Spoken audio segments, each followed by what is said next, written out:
الحمدللہ رب العالمین والصلاة والسلام علی سید الانبیاء والمرسلین اما بعد فاعوذ باللہ من الشیطان الرجیم بسم اللہ الرحمن الرحیم۔ الحمدللہ سورہ طٰہٰ کی آخری آیت کی ہم نے تفسیر پچھلے پروگرام میں عرض کی تھی۔ آیت نمبر 135 اس کی آخری آیت تھی۔ اب انشاءاللہ 17واں سپارہ آج سے ہمارا شروع ہو رہا ہے اور سورۃ الانبیاء کا آغاز بھی ہے۔ سورۃ الانبیاء یہ مکی صورتوں میں سے ہے۔ آپ کو بارہا بتایا کہ ہجرت نبوی صلی اللہ علیہ وسلم سے پہلے جو آیات اور صورتیں نازل ہوئیں ان کو مکی کہا جاتا ہے، اور جو ہجرت کے بعد نازل ہوئیں ان کو مدنی کہا جاتا ہے۔ یہ عام ہیں کہ چاہے وہ ہجرت سے پہلے مکے میں نازل ہوئیں یا مکے سے باہر،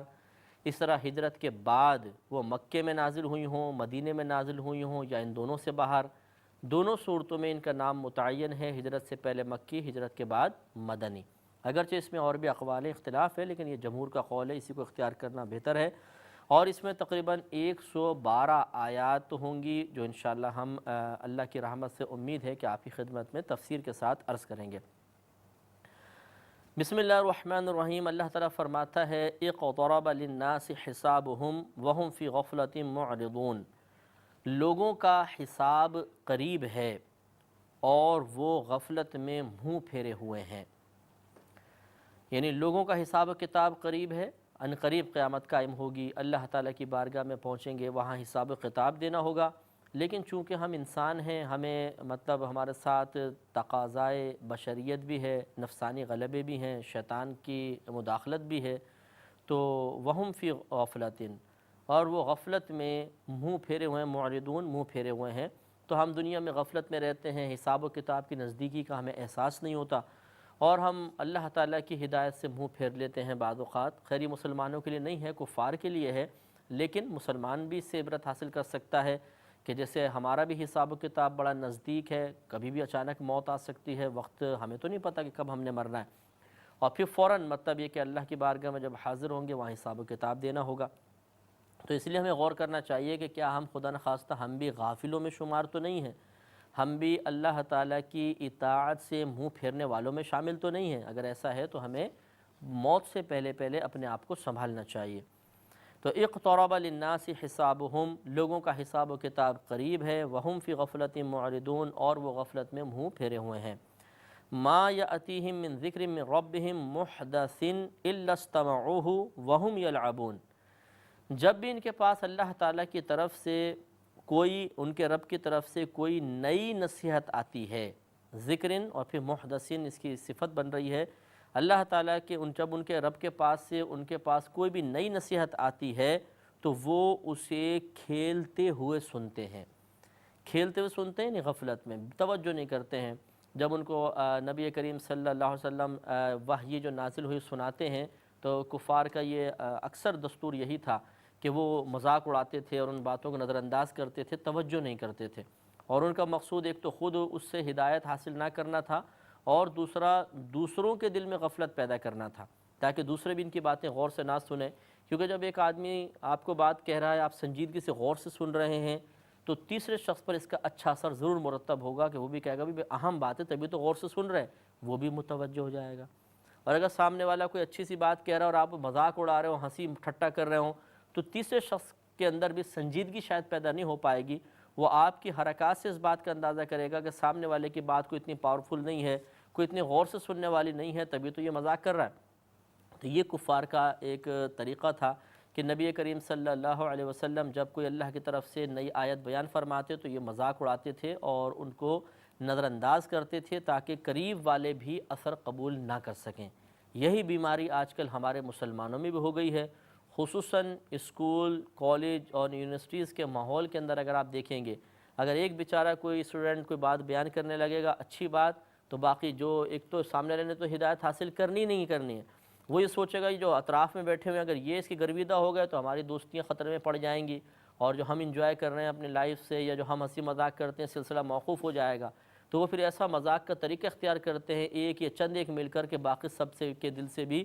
ان باتوں کے اثرات کو زائل کرنے کی کوشش کرتے ہیں۔ تو یہ طریقہ مسلمانوں کا نہیں ہے، طریقہ کفار کا ہے، اس پر بھی نظر ثانی کرنے کی ضرورت ہے۔ ایسے ہی گھر کے اندر بھی مسائل ہوتے ہیں کہ خاندان میں کوئی ایک شخص ہے کہ ایک کزن ہے مثلا، وہ نیک ہو گیا، اب وہ سمجھا رہا ہے سارے کزن جمع ہے تو اب اس کا مذاق اڑانا شروع کر دیں گے تاکہ اس کی بات کوئی بھی قبول نہ کرے اور ہدایت کی طرف مائل نہ ہو۔ لاہیتاً قلوبہم، ان کے دل کھیل میں پڑے ہوئے ہیں، یعنی کھیل میں مشغول ہیں، غافل دل ہیں، غافل دل ہی نصیحت قبول نہیں کرتا ہے۔ اسی لیے مطلب جب کوئی تفسیر بیان ہو رہی ہو، مسائل کا پروگرام آ رہا ہو تو ہمیں چاہیے بڑے غور و تفکر سے اس کو سنیں۔ اگر ہم وہ تفسیر سن رہے ہیں ٹی وی پہ بیٹھے ہوئے، مثلا کوئی مسئلہ سن رہے ہیں، کوئی اچھا نصیحت آموز موضوع لے کر کوئی بیان کر رہا ہو، تقریر ہو رہی ہو ٹی وی پہ مثلا، اگر ہم واقعی سننے بیٹھے ہیں تو بھی غور و تفکر سے سنیں، کھیلتے کودتے نہیں سننا چاہیے، کیونکہ پھر یہ کفار کی عادت ہے، مسلمان کی نہیں۔ جیسے آپس میں باتیں چل رہی ہیں، ہنسی مذاق بھی ہو رہا ہے، پھر تھوڑا سا دیکھ لیا، پھر ہنسی مذاق شروع کر دیا، تو یہ اس طرح پھر نصیحت اثر انداز نہیں ہوتی ہے، اور سامنے والا جو پروگرام ہے یا جو بھی کوئی بیان کر رہا ہے اس کی بھی اہمیت پیدا نہیں ہو پاتی، اور دل پھر بعد میں بھی اچھے اثرات قبول نہیں کرتا ہے۔ یوں اٹھتے بیٹھتے پروگرام سننا کہ تھوڑا سا بیٹھ گئے، ادھر چلے گئے، کام دھندہ ادھر کر لیا، چلتے چلتے سننا گھر کے کام کاج کرتے ہوئے، یہ بھی فقہا نے منع کیا ہے۔ یعنی پروگرام کو تو پہلے دور میں نہیں تھا، بیانات کے بارے میں ہے کہ جب کوئی عالم وعظ کر رہا ہو تو یہاں تک بیان فرمایا کہ دیوار سے ٹیک لگا کر بھی اس کو نہ سنیں، بلکہ دیوار سے ہٹ کر سنیں، کیونکہ دیوار سے ٹیک لگائیں گے تو غفلت طاری ہوتی ہے، نیند کا غلبہ ہوتا ہے، ذہن بوجھل ہو جاتا ہے اور بات صحیح سمجھ میں نہیں آئے گی۔ حتیٰ کہ فقہا نے یہاں تک لکھا کہ جب کوئی اصلاحی بیان ہو رہا ہو، کوئی مسائل وغیرہ کا بیان ہو رہا ہو تو اس وقت ذکر الہی بھی موقوف کر دینا چاہیے، کیونکہ اس وقت اگر آپ درود شریف پڑھ رہے ہیں یا کوئی تسبیح پڑھ رہے ہیں تو لازم آپ کی توجہ کچھ نہ کچھ اس طرف بھی ہوگی، تو اس مسئلے کی طرف کامل طور پر متوجہ نہ ہونا ہو سکتا ہے کہ اس کی برکات سے محروم کروا دے، جائز ناجائز سنے، ناجائز جائز سن جائے، غلط بھی حکم آدمی سیکھ سکتا ہے، اس لیے ذکر تک موقوف کرنے کا حکم ہے، غور سے سننے کا ہے۔ اتنے سخت مطلب اس کے بارے میں ہماری تعلیم ہے، مذہبی تعلیم، کہ بیان جب کوئی اصلاحی ہو، کوئی اچھا مطلب علمی بیان ہو، مسائل بیان ہو رہے ہوں، شرع احکامات بیان ہو رہے ہوں، خصوصاً قرآن کی تفسیر، ان کو بڑے غور و تفکر کے ساتھ سننا چاہیے، غفلت کے ساتھ سننا کفار کا طریقہ ہے۔ وَأَسَرُّ النَّجْوَى الَّذِينَ ظَلَمُوا، اور ظالموں نے آپس میں خفیہ مشاورت کی۔ اثر النجوہ، انہوں نے اثر آنے ہوتا ہے یعنی پوشیدہ کیا انہوں نے اپنی مشاورت کو، الذین ظلموا، وہ جنہوں نے ظلم کیا۔ وہ مطلب اللہ تعالیٰ نے ان کی جو خفیہ مشاورت تھی، جو آپس میں چپکے چپکے باتیں کرتے تھے، یہ سب کو منکشف فرما دیا۔ قرآن ایک ایسی عظیم کتاب ہے کہ جو غیب کی خبریں دیتی ہے، تو ان کا پوشیدہ طور پہ مشاورت کرنا بظاہر نبی کریم کے سامنے نہیں تھا، لیکن اللہ نے بتا دیا کہ انہوں نے ایسا کیا اور اس کو بیان بھی کر دیا۔ وہ خفیہ مشاورت کیا تھی کہ هل هذا الا بشر مثلکم، کہ یہ جو نبی ہیں تو صرف تمہاری مثل ایک بشر ہی ہیں، ایک انسان ہی ہیں۔ تو یہ گویا کہ اس طرح وہ کر کے اطمینان قلب پیدا کر رہے تھے کہ ہمارا اطاعت نہ کرنا حق بجانب ہے، کہ تو ہماری طرح انسان ہے، اپنی طرح انسان کی کون اطاعت کرے گا، کون اس کا کہنا مانے گا۔ گویا کہ وہ چاہتے تھے کہ فرشتے نازل ہوں، ان پر ہی ایمان لے کر آئیں، یا کوئی اور ہونا چاہیے ہماری مثل بشر۔ تو یاد رکھیں کہ قرآن کی جا بجا آیات سے ثابت ہے، اور یہ عقیدہ مسلمہ ہے کہ تمام انبیاء علیہ السلام لباس بشریت میں تشریف لائے، تمام کے تمام بشر تھے۔ اگر کوئی نبی کی بشریت کا انکار کر دے تو کافر ہو جائے گا۔ تمام انبیاء علیہ السلام بشر تھے، ہمارے نبی بھی بشر ہیں، اور بشریت، لیکن ان کی بشریت ایسی تھی کہ جو ہماری بشریت سے کامل ہے، اکمل ہے۔ ہم بھی بشر ہیں، وہ بھی بشر ہیں، لیکن بشر میں فرق ہوتا ہے۔ ان کی بشریت کامل ترین، ہماری بشریت میں نقص ہے، ناقص بشریت ہے، لہذا وہ ہماری مثل اس انداز سے نہیں ہے کہ جیسا مطلب گمان ہم یوں کریں کہ جی وہ بھی کھاتے پیتے ہیں، ہم بھی کھاتے پیتے ہیں، اور وہ بھی انہوں نے بھی شادی کی، ہم نے بھی شادی کی، وہ تجارت کرتے ہیں، ہم بھی کرتے ہیں، تو ہماری طرح ہو گئے۔ نہیں، یہ بظاہر اعمال میں مماثلت آپ کو نظر آئے گی، لیکن ان کا ہر عمل ہمارے عمل سے افضل اور اعلیٰ ہے، ان کی بشریت کامل اور اعلیٰ ہے۔ چنانچہ نبی بشر تو ہیں، لیکن اگر ان کی بشریت کو بنظر حقارت کے ساتھ دیکھا جائے، توہیناً اس کا تذکرہ کیا جائے، تو اب نبی کو توہیناً بشر کہنا کفر ہو جائے گا۔ تو نبی بشر ہیں، نبی کو بشر تسلیم کرنا فرض، نبی کو بشر کہنا جائز، کہ وہ بشر ہیں، لیکن اگر آپ انداز تھوڑا بدل لیں گے، تحقیری انداز کر لیں گے، تو پھر یہ کفر تک جا پہنچے گا، جیسے انہوں نے کیا کہ کیا ہے وہ ہماری طرح بشری تو ہے، تو نبی کریم کے بشریت کو معمولی سمجھ کے کہا، یہ کفر تھا۔ اب مطلب یہ کہ اب جب بشر ہیں تو وہ کلام تو بڑا فصیح و بلیغ کر رہے ہیں، اعتراض پیدا ہوتا تھا کہ کلام ایسا فصیح و بلیغ جو کسی بشر کا کلام لگتا ہی نہیں ہے، تو اب کیا کریں؟ تو اب یہ دیکھیں جب کوئی ہدایت حاصل نہ کرنا چاہے تو کس طریقے سے پینترے بدل بدل کر وہ ہدایت کے راستوں کو روکنے کی کوشش کرتا ہے، اور خود اپنے ضمیر کی ملامت کو مختلف بوگس دلیلوں سے کیسے دبانے کی کوشش کرتا ہے۔ تو جب یہ اعتراض پیدا ہوا کہ اگر ہماری طرح بشر ہیں تو ان کا کلام تو بڑا فصیح و بلیغ ہے، کسی انسان کا کلام لگتا ہی نہیں ہے، تو اب انہوں نے پینترا بدلا اور نبی کے کلام کو مختلف چیزیں قرار دینا شروع کیا۔ لہذا آگے اللہ نے ارشاد فرمایا کہ افاتأتون السحر وانتم تبصرون، تو انہوں نے کہا کہ کیا تم جادو کے پاس جاتے ہو جان بوجھ کر، حالانکہ تم دیکھ رہے ہو، سب تمہیں معلوم، پھر بھی جادو کے پاس جاتے ہو۔ تو گویا کہ یہ سمجھا دیا، انہوں نے کہنے کی کوشش کی، سمجھانے کی کوشش کی کہ ہماری طرح بشر ہیں، اب اگر کوئی کلام میں تبدیلی محسوس کرتے ہو تو معاذ اللہ جادو ہے، اور تم جادو کی طرف جانے کی کوشش کرتے ہو۔ اب جب بعضوں نے کہا کہ جسے ان کے بڑا بعض فصحاء بلغاء نے کہا کہ یہ تو جادو ہو ہی نہیں سکتا، یہ کلام کسی جادوگر کا کلام نہیں ہے، تو پھر پیترا بدل کے بولا بل قالوا، بلکہ انہوں نے کہا کہ اضغاث احلام، بلکہ یہ تو پریشان خوابیں ہیں۔ انہیں نبی کریم صلی اللہ علیہ وسلم خواب دیکھتے تھے، پھر باہر آ کے تشریف لاتے تھے، خواب سناتے تھے کہ آج میں نے یہ خواب دیکھا، وہ خواب دیکھا، یا خواب میں کوئی وحی نازل ہوتی تھی تو نبی کریم بیان فرماتے تھے، کیونکہ نبی کا خواب جو ہے وحی الہی کی ایک صورت ہے، تو نبی جو خواب دیکھتے تھے اس کو بیان فرماتے تھے، تو یہ پھر کہتے تھے کہ نہیں یہ جو کچھ بیان کر رہے ہیں تو ان کی پریشان خوابیں ہیں اس کو بیان کر رہے ہیں،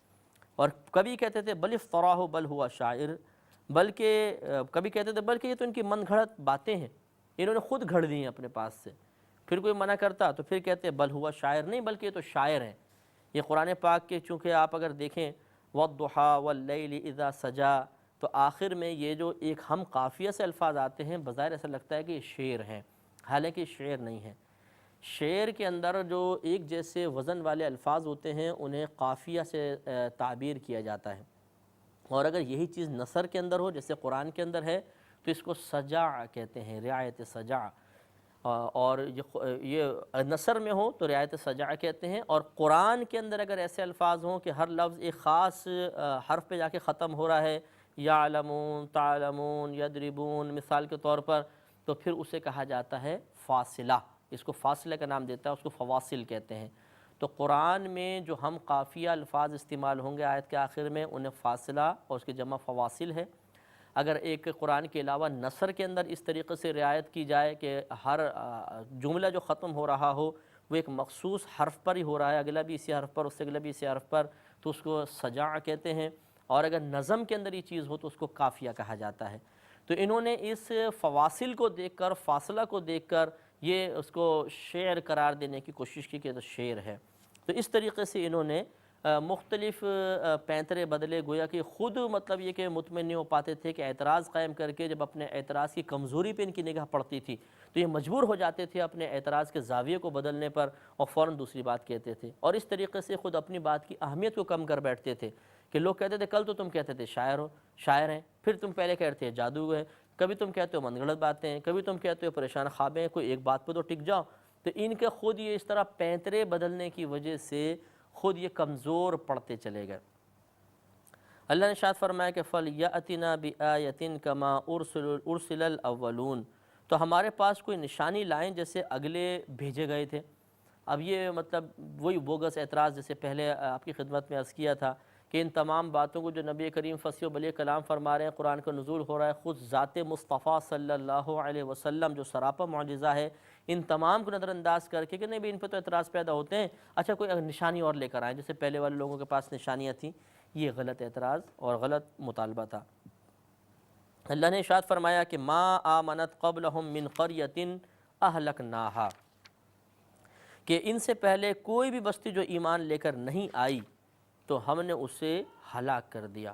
کہ جو بستی ان سے پہلے ایمان لے کر نہیں آئی ہم نے اسے ہلاک کر دیا۔ افہم یؤمنون، تو کیا یہ ایمان لائیں گے؟ تو گویا کہ اللہ تبارک و تعالیٰ نے ان کے تمام ہیلے بہانوں کا جواب ایک ہی دیا کہ زیادہ باتیں بنانے کی کوشش نہ کرو، ذرا پچھلی قوموں کے حالات بھی دیکھ لو، انہوں نے بھی اسی قسم کے اعتراضات کیے، انجام کیا ہوا کہ عذاب میں مبتلا ہو گئے، تو کیا تم بھی اس طرح عذاب میں مبتلا ہونا چاہتے ہو یا ایمان لے کر آؤ گے؟ ان کو سمجھایا۔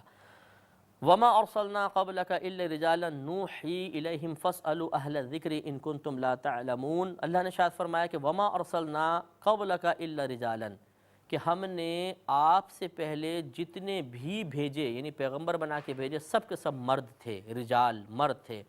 نوحی الیہم، ہم ان کی طرف وحی کرتے تھے، ہم نے ان کی طرف وحی فرمائی۔ تو یہ سمجھا دیا کہ اس سے پہلے بھی ان سے ذرا معلوم کرو کہ جن کو یہ خود بھی مانتے ہیں، جیسے ابراہیم علیہ السلام کا بڑا مرتبہ، بڑا مقام، ان کو تمام کفار بھی ان کو مطلب بڑا تسلیم کیا کرتے تھے، تو ان سے ذرا پوچھو کہ پہلے جتنے انبیاء علیہ السلام آئے، جیسے کہ ابھی خود یہ پیچھے بات انہوں نے کفار کا قول اللہ نے نقل فرمایا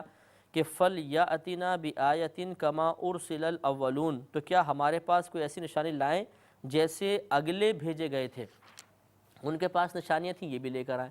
تو گویا کہ اگلوں کو مان رہے ہیں، ان کی نشانیوں کو تسلیم کر رہے ہیں، تو اللہ تعالیٰ نے فرمایا کہ اب اگلوں پہ ذرا غور کر لو کہ وہ سب کے سب کون تھے، سب کے سب نبی، جتنے بھی نبی اور رسول تھے سب کے سب مرد تھے، اور ہم نے ان کی طرف وحی فرمائی۔ تو اب یہ مطالبہ کرنا کہ جی یہ مرد کیوں ہیں اور یہ ایک بشر ہماری طرح بشر ہے، ہم ان پہ ایمان لے کر نہیں آئیں گے، یہ ایک غلط اور نامناسب رویہ ہے۔ جب ایک بات کو تم سابقہ ادوار میں کسی کے لیے درست تسلیم کر رہے ہو تو اپنے اس دور میں ایک کے لیے کیوں نہیں تسلیم کر سکتے ہو؟ اللہ تعالیٰ نے اس کی نشاندہی فرمائی۔ تو وما ارسلنا قبلک الا رجالا، اور نہیں بھیجا ہم نے آپ سے پہلے مگر صرف مردوں کو، سوا مردوں کے کسی کو نہیں بھیجا۔ نوحی الیہم، ہم وحی فرماتے تھے ان کی طرف۔ فاسألوا اہل الذکر ان کنتم لا تعلمون، تو تم اہل علم سے سوال کرو اگر تم نہیں جانتے ہو۔ تو یہود جو تھے وہ ان میں بڑے بڑے علماء تھے، ان کے پاس توریت تھی، وہ باقاعدہ مطالعہ کرتے تھے اور مطلب یہ کہ لوگوں کو پڑھ کر سناتے تھے، نبی کریم صلی اللہ علیہ وسلم کی نشانیاں بیان کرتے تھے۔ لیکن جب سرکار مبعوث فرمائے گئے تو بہرحال جیسے آپ نے بارہا سنا کہ انہوں نے توریت میں تحریفیں کر دیں اور ان تعریفوں کو بدلنے کی کوشش کی، ان آیات کو وہاں سے نکال دیا۔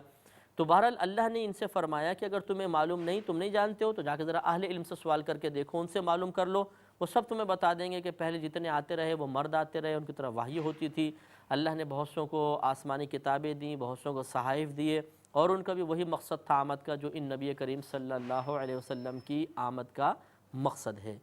اس آیت پر فصل و اعلیٰ ذکری پہ انشاءاللہ کل ہم مزید کلام کریں گے۔ وآخر دعوانا ان الحمد للہ رب العالمین۔